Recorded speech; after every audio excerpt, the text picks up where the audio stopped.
Assalamualaikum warahmatullahi wabarakatuh. Saya bersama Biker Subuhan Pekanbaru Riau. Bagi yang sudah bergabung istiqomah, bagi yang belum segera bergabung. Kiamat sudah dekat. Berkah selalu, sukses. Assalamualaikum warahmatullahi wabarakatuh. Bismillahirrahmanirrahim. Assalamualaikum warahmatullahi wabarakatuh. Innal hamdalillah nahmaduhu wa nasta'inu wa nastaghfiruh wa na'udzu billahi min syururi anfusina wa min sayyiati a'malina. May yahdihillahu fala mudhillalah wa may yudlil fala hadiyalah. Asyhadu an la ilaha illallah wahdahu la syarikalah wa asyhadu anna Muhammadan abduhu wa rasuluh. Allahumma shalli wa sallim wa barik ala hadzal nabiyil karim wa ala alihi wa sahbihi ajmain. Bapak-bapak pengurus masjid yang saya hormati, alim ulama, tokoh masyarakat, cerdik pandai, Bapak Ibu, orang tua yang saya muliakan, hadirin hadirat yang semoga kita semua senantiasa dirahmati oleh Allah. Bersyukur kita kepada Allah dengan mengucapkan alhamdulillahirabbil alamin, bersolawat kita kepada Rasulullah sallallahu alaihi wasallam dengan ucapan Allahumma sholli ala Muhammad wa ala alihi washabbihi wasallam. Salah satu akhlak yang paling dijunjung tinggi di dalam Islam ini, Pak, dan apabila kita amalkan memudahkan kita masuk surga, kata Rasulullah. Jadi ketika ada sahabat bertanya, ya Rasulullah, tunjukkan aku amalan yang ringan yang bisa mengantarkanku ke surga. Dia ringan tapi bisa mengantarkan ke surga.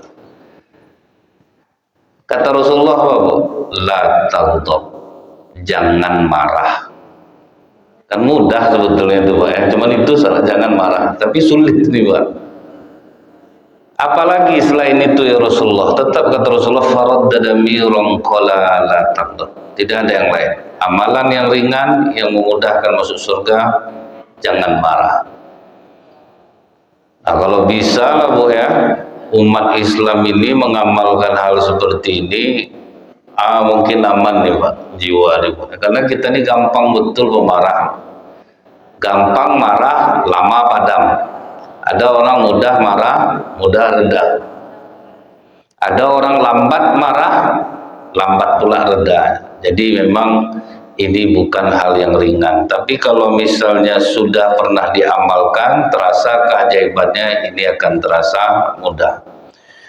Seperti apa yang dilakukan seorang ulama namanya Abu Al-Fadl Yusuf bin Muhammad. Jadi beliau ini, Pak, suka memakai jubah warna putih. Di antara pengajar saat itu, dia inilah yang selalu memakai jubah itu yang bagus bahannya. Karena dalam Islam ini, Bu, ketika ada sahabat mengatakan, ya Rasulullah, aku ini suka memakai pakaian bagus, aku suka memakai sepatu bagus, sombongkah aku ya Rasulullah? Jadi kalau Bapak Ibu mau pakai pakaian bagus, kemudian pakai sepatu bagus, mahal, apakah itu sombong? Kata Rasulullah, tidak. Allah itu maha indah dan menyukai keindahan. Ibu mau beli mukena yang harga 3 juta untuk sholat, silahkan, Pak. Bapak mau beli jubah yang harga 5 juta, silahkan. Ternyata itu bukanlah bagian dari kesombongan. Yang sombong itu, kata Rasulullah, mengingkari kebenaran, menganggap rendah orang lain. Itu baru sombong. Bagus telekung Ibu, Bu, pasti mahal harganya. Berapa harganya, Bu? Malas saya ngomong harganya, nanti pingsanlah kalian dengar harganya. Itu yang nggak boleh, Pak. Itu sombong. Itu baru sombong ya, Bu, ya. Tapi kalau mau pakai barang mahal silahkan aja, Pak, pakailah. Mau pakai jam mahal silahkan, sepatu mahal silahkan. Yang tidak boleh yang seperti itu, Pak, sombong. Nah, jadi jangan Ibu kira Rasulullah itu harga jubahnya murah, Pak. Masih ingat saya dalam riwayat harga jubah yang dipakai Rasulullah itu 4.000 dirham, Bu. 1 dirham 70.000 kali 4.000 berapa harganya, Pak? Bukan murah. Pedang Rasulullah diuangkan berapa? 2 miliar lebih, Bu, karena terbuat dari emas, Pak. Itu sekarang di Istanbul, Turki itu. Yang tidak boleh itu kita sok-sokan dengan barang kita. Ini, Bu, ya, pakai jubah putih, tidak tahunya pas lewat anak muridnya, Pak, tertumpah tinta untuk menulis, kena bajunya, Pak. Tapi itulah, Bu, ya, akhlak yang diajarkan Rasulullah ini melekat di dalam hati para ulama. Tumpah, Pak, tinta di bajunya, Bu. Apa katanya ke muridnya? Aku dari tadi berpikir ingin rasanya merubah warna baju ini, tapi dengan warna apa ya? Akhirnya kena tinta kau. Makasih. Aku akan celup warna bajuku ini dengan warna tinta ini. Barulah senang hati murid itu tadi. Itulah hebatnya, Pak, ya. Padahal baju mahal, Bu, kena tinta ya. Kalau kita entahlah tuh, seminggu itu ya cerita. Asal nampak mukanya muak ya, Pak. Lama terkenangnya tuh, Bu. Ini baju putih nih, Pak. Pokok kita tuh itu, Bu, makanya jadi penyakit ke badan kita tuh. Agak lama kita mengenang yang tidak mengenakan tuh, Pak. Ada tuh atuk dulu, Bu, ya, sampai tua masih ingat dia wajah kawan saya tuh. Dia masbuk di belakang, Pak. Karpet zaman dulu masjid, Ibu ingat nggak? Karpet warna merah yang keras tuh, Pak. Yang saat di depan dah selesai sholat, bapak tuh sedang sujud, kawan saya mundur ke belakang, tergeseklah hidung bapak tuh di aspal tuh, di karpet tuh, kan panas tuh, Bu, pedih. Tiap hari asal nampak anak tuh sakit hatinya, sampai tua. Ingat dia wajah anak tuh, kau yang pernah menggeser hidung aku di karpet. Udah bagus karpet masih teringat juga, Bro. Lama kita ingat, Pak. Kalau kita kecewa, kita sedih, baju kena tinta, mungkin kalau anak azab kena pukul tuh, Pak. Seminggu itu aja cerita terus tuh, anak bodoh kamu ini, masa nak nampak warga ngeri. Karena sasaran yang paling mudah untuk melampiaskan kemarahan anak. Itu yang bahaya tuh, Pak. Terlambat naik kereta api, anak yang kena pukul, Pak. Itu anak ini kadang kasihan dia. Waktu dia lahir kita bahagia, tapi setelah dia lahir ke dunia azab, kena amuk-amuk tiap hari. Jadi lihat, Bu, ya, akhlak dari ulama ini, dia sama sekali tidak marah sehingga membuat hati muridnya tenang, Pak. Untung kena tinta kau. Aku udah dari pagi tadi berpikir warna apalah untuk mewarnai wajahku nih. Untung kena tinta kau. Makasih banyak. Anak itulah senangnya dia. Nah, ini bagian dari buah sebuah ibadah yang kita lakukan. Jadi buahnya itu adalah akhlak yang mulia, Pak. Nah, kemudian, Bu, ada lagi namanya Bilal bin Sa'ad. Sampai kedudukan dia itu di Syam Mesir itu, Bu, seperti kedudukan Hasan al-Basri di Basrah. Jadi deretan ulama-ulama yang sangat dihormati. Waktu anaknya meninggal, Bu, anaknya meninggal, datanglah orang melayat gitu, Pak. Kan biasanya kita umumkan, kalau ada dia berutang yang tidak bisa dimaafkan, tolong diberitahu ahli waris, kami bersedia untuk membayarnya. Datang orang, Pak, dia katakan, aku ingin menagih hutang anak engkau, Tuan. Berapa hutangnya? 20 dinar. Ada saksi? Tidak ada. Kalau gitu tolong kau bersumpah atas nama Allah bahwa anakku benar berhutang 20 dinar kepada. Pas orang nih mau bersumpah langsung di stop, ya, Pak. Nggak usah. Tunggu di sini dulu. Jadi itulah Bu ya, yang dihindarkan para ulama itu jangan sampai orang bersumpah atas nama Allah, itu yang ditakutkan dia. Kalau kita kan kita suruh orang, Pak, ajak kau sumpah lu atas nama Allah. Akhirnya Bilal bin Sa'ad mengeluarkan uang 20 dinar, dikasihnya Bu. Apabila anakku betul-betul berhutang kepadamu 20 dinar, sekarang aku bayar, lunaslah hutang anakku.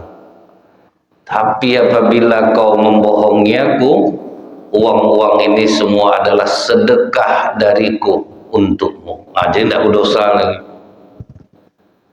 Begitulah jiwa para ulama itu, dihindarkannya orang jangan sampai bersumpah. Yang kedua, kalau memang berbohong, ini jadi ganti sedekah, jadi tidak berdosa. Sempat kita kau kalau sempat bohong kau ya, aku cari kau kemana, tengoklah kau. Tahu aku semuanya, aku ikuti langkah kau ya, jangan kau coba bohong sama aku.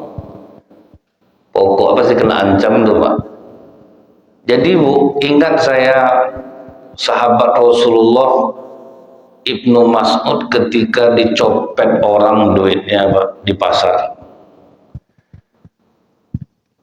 Apa kata orang-orang di pasar? Dia tidak tahu lah orang ini sahabat Rasulullah padahal dia dicopet juga sama orang.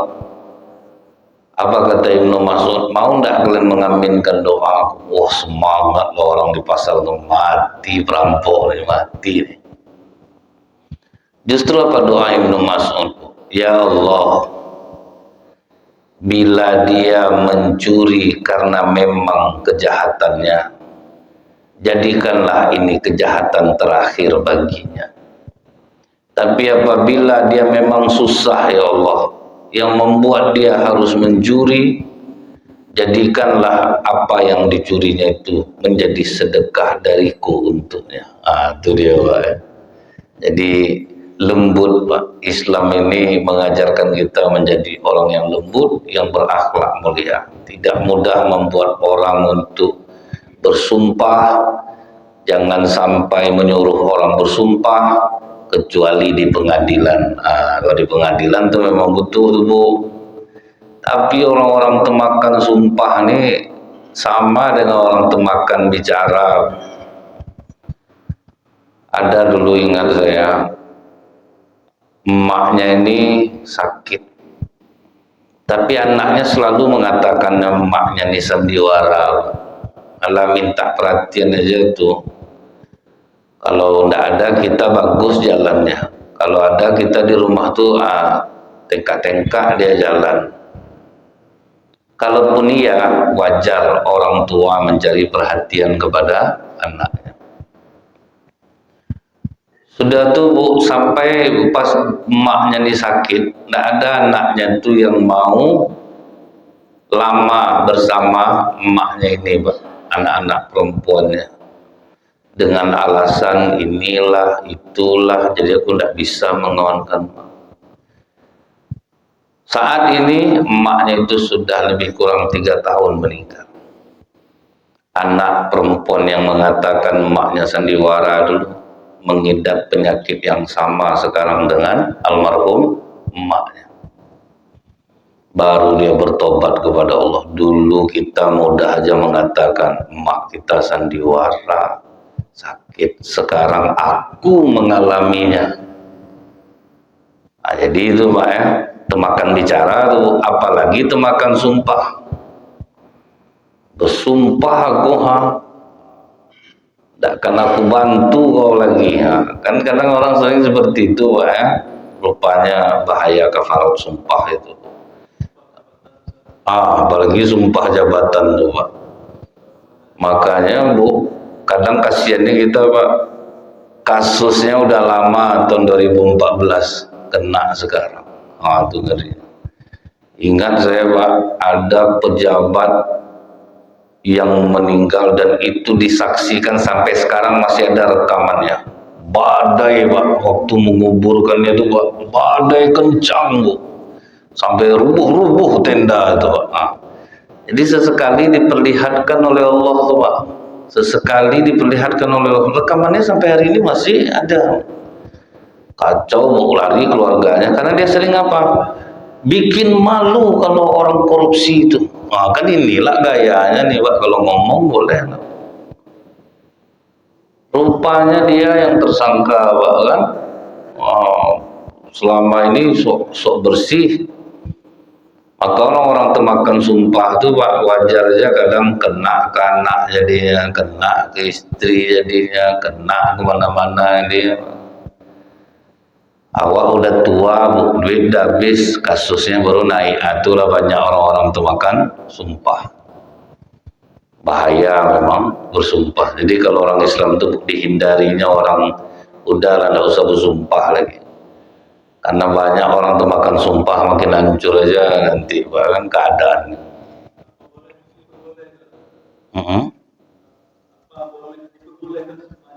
Sebetulnya harus tuh Pak, bagus sebetulnya tuh. Orang mau bersumpah tuh Pak ya, disumpah dia. Cuman akhirnya dia makan sumpahnya sendiri. Ingat macam Sa'labah bin Hatib, sahabat Rasulullah, aku janji ya Rasulullah, kalau aku kaya aku bantu orang susah. Lupa pas sudah kaya bu, nak mau dia bersedekah. Maka kata Allah, aku tanamkan kemunafikan di dalam hatinya sampai dia bertemu aku. Nah, itu karena udah berjanji bu. Kalau udah berjanji tidak bisa lagi. Maka dalam Islam ini kalau janji sudah diucapkan, apapun resikonya harus dijalankan. Berat bu. Itu yang saya katakan, Umar bin Khattab meninggal gara-gara memegang janji. Makanya kena bunuh dia. Dia sebetulnya udah tidak mau dia Pak. Orang-orang Persia berada di Madinah itu sebetulnya Umar tidak mau. Dia tahu orang-orang Persia ini mereka itu pendendam, jadi pantang kalau dia kalah dia akan kembali melawan. Tapi Umar udah janji Pak kepada Ibnu Abbas, janjilah dia udah Islam, mereka udah Islam, bolehlah dia tinggal di sini. Oke, aku berjanji akan menjaga keamanannya. Walaupun akhirnya tebakan Umar benar Pak, justru dia akhirnya dibunuh oleh orang-orang Persia. Tapi janji sudah terucap. Macam kita kadang kan meremehkan, sini ya nanti jangan nangis ya, nanti atuk belikan coklat. Itu udah janji nih Pak. Rupanya tidak kita belikan bu, karena dia udah diam.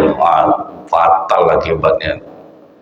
Makanya orang-orang yang termakan janjinya itu pasti tidak bagus hidupnya Pak. Udah berjanji, macam suami janji bu ya, tidak akan menyakiti jasmani dan rohani ya. Jadi rupanya sering nyakiti istrinya dengan kata-kata. Itu akan membahayakan diri. Pokok siapa-siapa yang termakan janji, termakan sumpah, rasakan aja ke diri kita masing-masing nih Pak Bu. Pernah janji, kadang ada orang Bu ya, sebelum terjual rumahnya, kalau terjual besok rumah menyumbang agak sedikit ke masjid. Setelah terjual rumah, tukarlah pengenang Bu. Enggak usah lah, segini aja lah. Kita tambah berkurang-berkurang aja ya Pak. Itu yang menghancurkan hidup tuh. Apa yang sudah kita janjikan, itu yang kita lakukan. Jangan sampai kita termakan oleh janji kita. Nah kemudian Pak, kalau kita perhatikan Bu, mungkin kita menganggap seluruh sahabat Rasulullah itu pasti orang-orang yang baik dari awalnya. Ternyata tidak juga Bu. Makanya kita ini kalau orang-orang jahat, jangan sampai kita menganggap dia matinya pun akan jahat juga. Rasulullah ada punya sahabat namanya Abu Mihjan Al-Saqafi. Sholat rajin Pak, minum rajin Pak. Mabuk nih Bu, rajin juga dia. Sholat rajin, minum rajin. Tapi asal ditanya Rasulullah, kau mabuk tadi ya? Iya ya Rasulullah, kena cambuk 80 kali. Karena dalam Islam, orang yang mabuk, minum minuman keras, dicambuk 80 kali pakai pelepah kurma. Kalau itu masih berlaku sampai sekarang, Saya rasa kurang orang minum deh. Tidak usah di apa Bu, asal dicambuk 80 kali jerah lama-lama. Tapi Abu Mihjan Al-Thaqafi ini Pak, begitu dia ditanya Rasulullah, kau minum hari ini? Dia jujur jawab, iya ya Rasulullah, dicambuk. Jadi kata sahabat yang lain, kau ndak jerah-jerah juga, kau ndak malu kau. Dicambuk Rasulullah terus. Apa jawaban Abu Mihjan Al-Thaqafi? Yang penting kan aku ndak bohong, aku jujur. Dicambuk kan terhapus dosa aku, yang penting aku udah jalankan hukuman. Kecuali ndak aku jalankan hukuman, jadi sahabat malas ngomong sama dia Pak. Pokoknya asal minum dia jujur, dia ngomong ke Rasulullah, kenapa kena cambuk dia jadinya. Artinya apa? Jujur itu bukan mengurangi resiko. Sama dengan orang bilang Bu, kalau kita bertobat kita diampuni oleh Allah, iya, tapi tetap dapat prosesnya. Nah, prosesnya tetap jalan Bu. Misal kita pernah berdosa, sudah itu minta ampun kita kepada Allah, diampuni oleh Allah, tapi prosesnya kita tetap mengalaminya. Misalnya dulu di masyarakat dia dibenci orang, tidak suka orang sama dia, terkenal orangnya tidak jujur, payah berurusan sama dia, kalau berutang susah bayar. Itu dia bertobat Bu kepada Allah, diterima Allah tobatnya, tapi dia tetap akan mengalami masyarakat benci sama dia, tetap tidak mau dekat sama dia, tetap tidak mau berurusan sama dia. Itulah proses pengampunan dosa ya Pak. Jadi bukan berarti kalau kita udah minta ampun tuh langsung enak hidup kita, tuh langsung sayang sama kita. Gitu juga dengan jujur. Oh kalau kita mencuri sudah tuh jujur, ya udah karena kamu jujur kamu dilepas, enggak. Jujur ngaku, ya Pak saya mencuri, tetap dia menjalani hukuman. Berapa ya kan banyak orang yang udah jujur tuh Pak, saya jujur saya melakukan ini, ya tetap dihukum sesuai dengan kesalahannya. Jadi janganlah kita sampai salah paham, udah jujur saya masih juga begitu kan ya, tetap jalan proses Pak. Nah gitu juga Abu Mihjan Al-Thaqafi ini jujur, tetap kena proses. Tapi Pak, yang membuat heran para sahabat, asal ada perang selalu dia di depan Pak. Itu pula aneh ya Pak. Kalau untuk membela Islam dia pula di depan, tidak pernah mundur di belakang, dia terus maju. Jadi kadang sahabat galau nengok dia nih Pak. Di sisi lain pemabuk, tapi kalau untuk jihad fisabilillah di depan terus dia. Sampai setelah Rasulullah meninggal, bergantilah waktu itu panglima perang pada perang Al-Qadaisi namanya Bu, yang memimpin perang Sa'ad bin Abi Waqqas. Karena dia tidak bisa berhenti minum juga, akhirnya dipenjara oleh Sa'ad bin Abi Waqqas. Masuk dia dalam penjara, dirantai tangan sama kaki. Sahabat pun pergi perang. Di dalam penjara tuh risau hatinya Pak. Dia mendengar isu-isu umat Islam mulai terdesak di medan perang. Akhirnya disuratinya istri Sa'ad bin Abi Waqqas. Apa kata dia? Tolong bebaskan aku. Aku mau pergi berperang. Berikan aku senjata dan kuda. Aku janji kalau aku masih hidup, aku yang akan merantai kembali tangan dan kakiku. Tapi kalau aku mati, mohon maafkan kesalahanku. Kasihan istri Sa'ad bin Abi Waqqas. Diperintahkan ya Pak, lepaskan dia dari penjara. Dikasih dia pedang, dikasih dia kuda, pergi dia berperang. Langsung dia ke barisan depan. Dia sendiri yang masuk Pak, kocar kacir musuh dibuatnya Pak. Karena pengalaman dia itu, kocar kacir musuh jadinya. Akhirnya umat Islam menang di perang Al-Qadaisi. Pulang dia balik ke penjara, dirantainya balik tangan dan kakinya, masuk dia balik. Ini orang menepati janji. Pergi dia Sa'ad bin Abi Waqqas pulang ke rumah, cerita sama istrinya Pak. Tadi ada keajaiban, cuman tidak masuk akal juga sama aku, kata Sa'ad bin Abi Waqqas. Apa gitu? Abu Mihjan Al-Saqafi kan aku penjara. Kok bisa yang malaikat menyerupai wajahnya ikut perang tadi? Apalah kelebihan anak itu? Aku kalau ndak aku penjara, dia mungkin aku kira itu dia tuh. Tapi kalau ndak berarti kan malaikat. Kok wajahnya wajah pemabuk seperti Abu Mihjan Al-Saqafi? Akhirnya jujur istri Sa'ad bin Abi Waqqas. Itu memang dia. Ini suratnya, aku yang melepasnya. Kata Sa'ad bin Abi Waqqas, keluarkan dia dari penjara. Setelah itu kata Sa'ad kepada Abu Mihjan Al-Saqafi, sekarang kau aku lepaskan, terserah kau lah lagi, aku tidak akan mengurung lagi. Mau minum kau minum, betul lah, terserah kau lah. Mau mabuk lah. Akhirnya kata Abu Mihjan Al-Saqafi, aku janji aku tidak akan pernah minum lagi. Sejak itulah dia berhenti mabuk karena merasakan terkurung, tidak bisa ikut membela agama Allah itu lebih sakit daripada untuk memuaskan dirinya sendiri. Jadi jangan pula sampai orang menganggap berarti minum itu apa.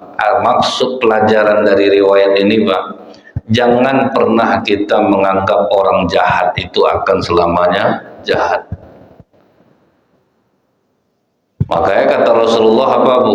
Ada orang yang ditakdirkan Allah waktu di dalam kandung ibunya dia masuk surga, ada yang ditakdirkan masuk neraka.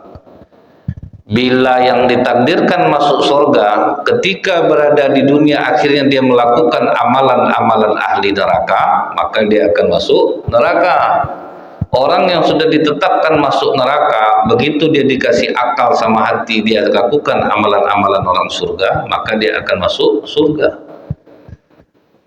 Misal bapak sudah ditakdirkan Allah masuk surga nih Pak, rupa ketika hidup di dunia jahat, setelah akal bisa difungsikan, sudah ada hati, jahat rupanya Pak, ya tetap akhirnya masuk neraka. Walaupun sudah dari kandungan itu sudah dipilihkan Allah, ini masuk surga. Nah, kadang kita kan mudah menilai orang jahat, kita jauhi dia, kita singkirkan dia dari pergaulan. Rupanya justru dia mendapatkan hidayah dari Allah. Orang-orang yang kita anggap baik, orang-orang yang kita anggap soleh, kadang justru berakhir dengan kehidupan yang buruk. Kita tidak pernah tahu, Pak. Pernah saya sampaikan ke ibu, perempuan sangat rajin, taat, beribadah setiap waktu ke masjid, apapun nama wirid di Pekanbaru ikut terus. Mau permata kelurahan, mau permata kecamatan, majelis taklim ibu-ibu di rumahnya. Tapi matinya tragis, Pak. Yang pertama disiksa Allah dengan umur panjang, sakit yang tidak berhenti-berhenti. Padahal dia taat ibadah. Karena Bu, semasa dia hidup itu dia suka mengadu-ngadu domba orang di masjid tuh Pak. Suka dia memprovokasi orang. Sudah tuh kalau ada dapat jatah makanan sering disembunyikannya. Misal orang ngasih kain sarung, ngasih apa sering disembunyikannya. Akhirnya itulah Bu, memang masyarakat waktu itu udah heran nengok kemana lah pergi sholat dia nih, dia rajin sholat, tapi kok bisa sejahat itu gitu, suka mengadu domba orang Bu. Apa kata orang yang memandikan jenazahnya, macam batu perutnya itu Pak, keras macam batu, ditokok macam batu, itu udah berbulan-bulan dia sakit, bolak-balik. Jadi memang dipanjangkan Allah umurnya, disiksa dia dalam keadaan seperti itu. Memang masyarakat tahu betul dia memang taat ibadah, tapi di masjid itu kerja mengadu domba orang. Itu suka ngambil makanan masjid dibawa pulang. Sudah tuh nanti dia berbuka lah di masjid tuh balik. Udah diambilnya sore dia datang Pak jam 5 masjid, disalinnya mihun, TS, bakwan, salah, bawa pulang. Sudah itu berbuka ke masjid dia balik. Nah, itu kerja dia tuh. Jadi memang Tidak bisa kita mau menganggap orang, oh kalau orang ke masjid ini pasti masuk surga, belum tentu juga. Oh orang jahat, preman-preman di luar itu bakal masuk neraka, belum tentu juga. Artinya Bu, sahabat-sahabat Rasulullah itu bukan seluruhnya dari kalangan orang-orang yang baik juga, tapi mereka dikaruniakan Allah hati yang bisa menerima petunjuk. Kita yang udah duduk di masjid ini Bu, bisa enggak kita menerima petunjuk dari Allah? Kadang kan petunjuk itu udah datang Pak, cuman tergantung kita lagi mau kita terima atau tidak. Kalau mau kita terima, bisa kita selamat. Ibu akhirnya menjadi orang-orang yang tidak suka bersumpah, yang tidak melanggar janji. Itulah buah dari sholat kita. Kalau bisa kita berakhlak seperti itu, tidak pemarah, baru kita bisa mulia. Karena Pak, kalau kita tidak marah itu untungnya ke diri kita sebetulnya Bu. Apa untungnya ke diri kita? Darah kita pasti bagus Pak. Apakah kita tidak boleh marah sama sekali? Boleh, tapi dengan tenang, Bu. Jangan meledak-ledak. Nah, kan kalau udah agak meledak, dia kan jantung udah gini, Pak. Pernapasan kita udah tidak benar lagi, Bu. Kalau udah seperti itu, darah kental jadinya. Kalau darah kental, pasti yang kena ginjal. Itu udah jelas tuh, Pak.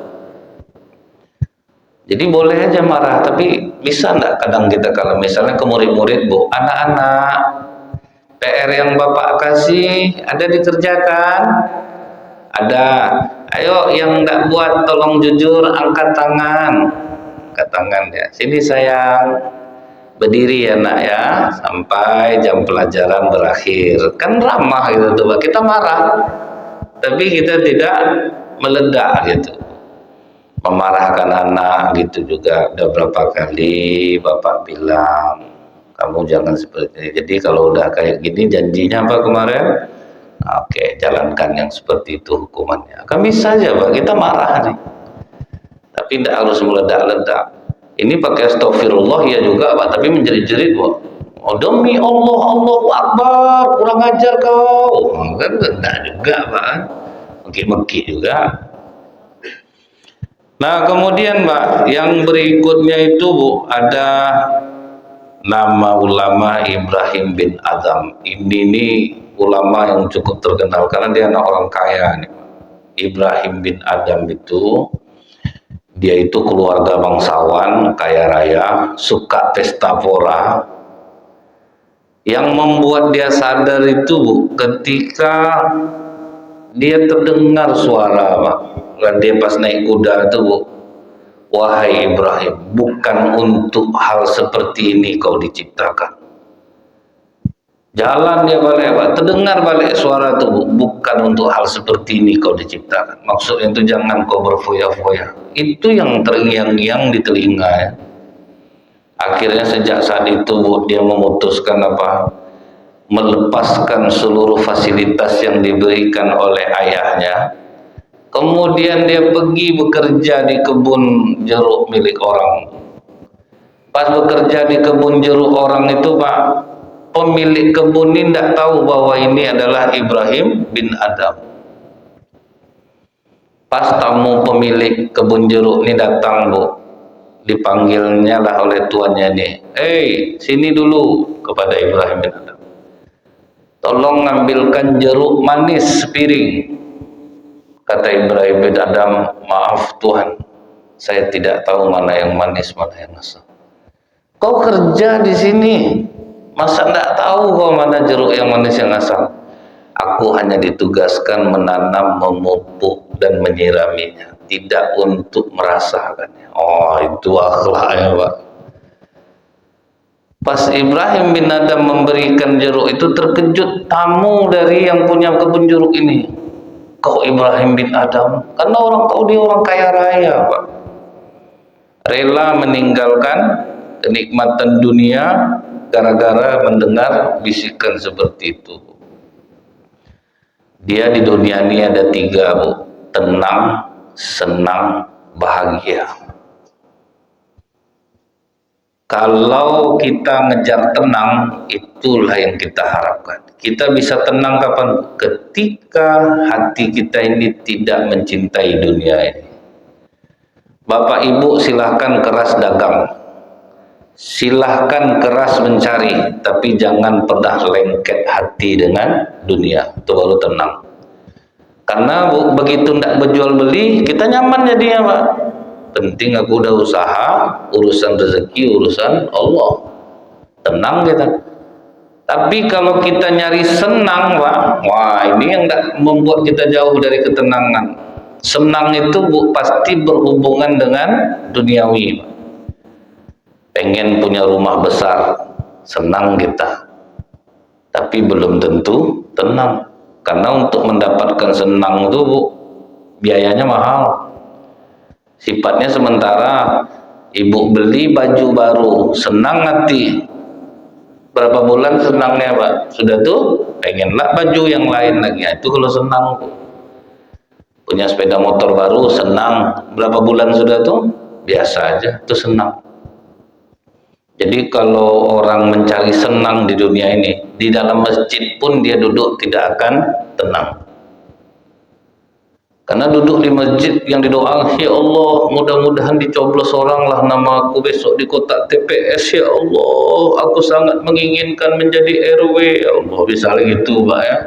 Itu mana lah tenang ya dia, karena mesti ada keinginan dunia. Jangan diartikan tidak cinta dunia itu bukan tidak mencari dunia. Kita keras mencari dunia, tetapi hati kita tidak lengket dengan dunia itu. Dapat rezeki kita berbagi, nah, itu yang dikatakan zuhud itu sebetulnya itu tuh. Nah, kalau kita melihat dari riwayat ini, kita melihat ternyata orang-orang yang kaya raya ketika dia memilih meninggalkan dunianya, di situ dia dapat kebahagiaan lain yang tidak pernah dia dapatkan ketika dia berada di istana. Orang kalau udah punya segalanya tuh Pak, rupanya bingung juga dia. Orang terlalu kaya bingung mau dikemanakan uangnya. Bingung dia tuh Pak, apa lagi mau dibeli. Orang yang miskin pun bingung juga, apa yang mau aku makan. Jadi sebetulnya kalau ditaruh kedua sama bingungnya Bu, sama nilainya tuh Pak. Yang satu bingung mau makan apa, yang satu bingung uangnya mau dikemanakan. Sama bingungnya tuh Pak. Makanya kita tidak bisa bilang orang miskin tuh hidupnya susah, enggak juga Bu. Orang miskin Pak hidup tenang Bu, tidur malam tidak berkunci pintu, aman dia Pak, santai Bu, tidur di luar aman. Lempang saya nengok Bu ya, misal macam kita lewat jalan nangka nih, ada nampak orang tidur di ruko-ruko, berapa merdekanya jiwanya tuh Pak, dia santai Pak. Orang kaya kita sangka senang Bu, rumah dikasih pagar, dikasih kerangkeng, tambah sentrum, pakai CCTV depan, CCTV belakang, CCTV depan, ketakutan Pak tidur. Rupanya pagi lupa mematikan sentrum, terpegang sama anak sendiri, mati. Ingat Ibu kejadian Setiabudi dulu Pak, kan rumahnya kan di kerangkeng-kerangkengnya tuh Pak, kasih sentrum. Makanya kalau kita ini tidak sekuat Ibrahim bin Adam meninggalkan harta kekayaannya, paling tidak jangan terlalu terikat hati kita ini dengan dunia. Baru bisa tenang kita Bu. Tenang tuh Pak, kalau kita jujur tuh tenang tuh. Kita tidak bohong, tidak menipu orang, pasti tenang kita tuh. Yang membuat kita tidak tenang tuh itulah Bu, ketika kita berbohong, nah itu tidak tenang kita tuh Pak. Menipu orang, itu tidak tenang kita tuh. Apa kata pengusaha, kalau mau dagang tenang, jangan berutang. Tapi kalau mau dagang senang, perbanyak utang. Karena kalau kita perbanyak utang kan barang kita banyak tuh Pak. Jadi kita melihat Bu, swalayan-swalayan itu kan senang tuh Pak, banyak barang-barangnya. Tapi tiap hari masuk sales ini nagih, itu tuh yang berat jadinya tuh. Jadi mudah-mudahan kita ini bisa menjadi orang-orang yang tenang, bukan orang-orang yang senang. Nah, tenang pasti kita akan senang jadinya. Baiklah Bapak Ibu, mungkin sampai di situ dulu kajian kita pagi hari ini. Mudah-mudahan bermanfaat. Lebih kurang saya mohon maaf. Subhanakallahumma bihamdika asyhadu an la ilaha illa anta astaghfiruka wa atubu ilaik. Assalamualaikum warahmatullahi wabarakatuh.